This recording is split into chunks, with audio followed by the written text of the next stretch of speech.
Hi grade 9s. I wanted to do a video because I've had some questions about the finding an equation when you're given information about parallel or perpendicular lines. So I've got two examples here. The first one says find the equation of the line parallel to y equals -1/2 x plus 3 and goes through the point -6, 1. So if we look kind of back at the steps for when we're finding an equation, we're always going to follow the same 3 steps.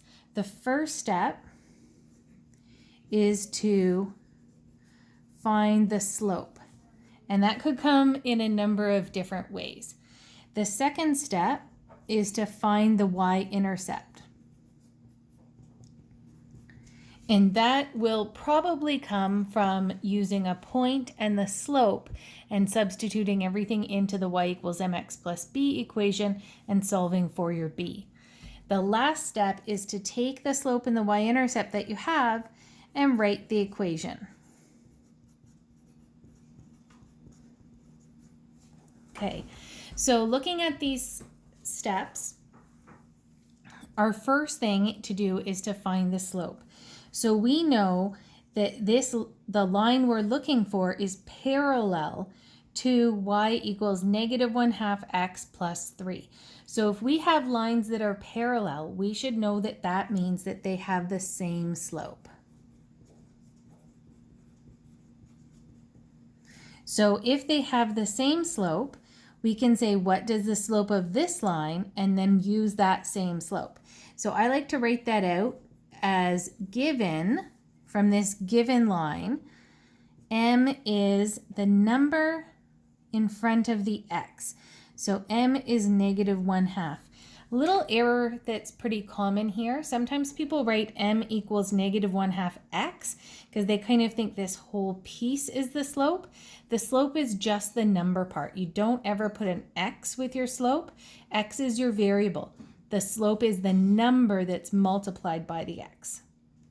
So we're given a slope of -1/2, and because it's parallel, I'm going to use that same slope. So I'm just writing it. This is from the line that we were given, and this is the line that we're looking for, and they're exactly the same because those slopes are because the lines are parallel. That means same slope. So the next step, this is step 1, find my slope. I've got my slope. Step 2 is find the y-intercept.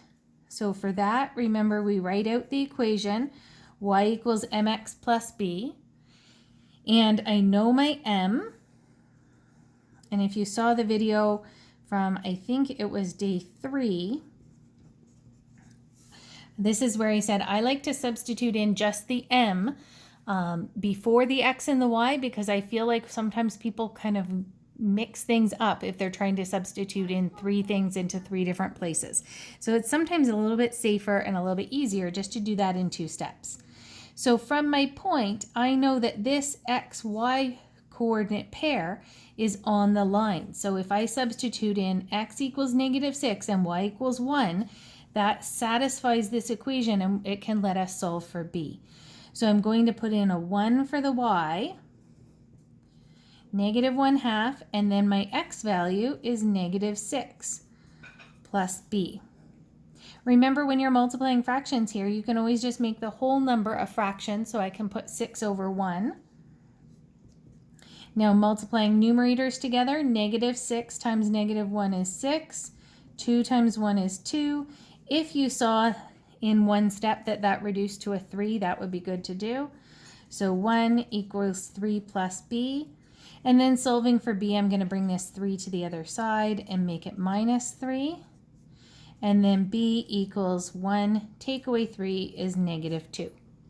So I've got my slope, m equals -1/2, and I have my y-intercept, b equals -2. The last step is the easiest one. We just write out the equation. So y equals -1/2 x minus 2. The perpendicular lines work almost the same way. We're going to follow the same steps, find the slope, find the y-intercept, then write the equation. So if it's perpendicular, It's a little bit trickier here. That doesn't mean it's the same slope. It's kind of like the opposite slope. And what that opposite is a negative reciprocal. So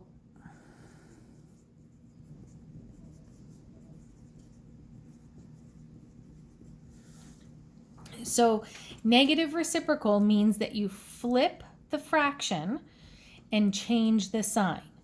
I may just kind of flip this over and write out a few different negative reciprocals.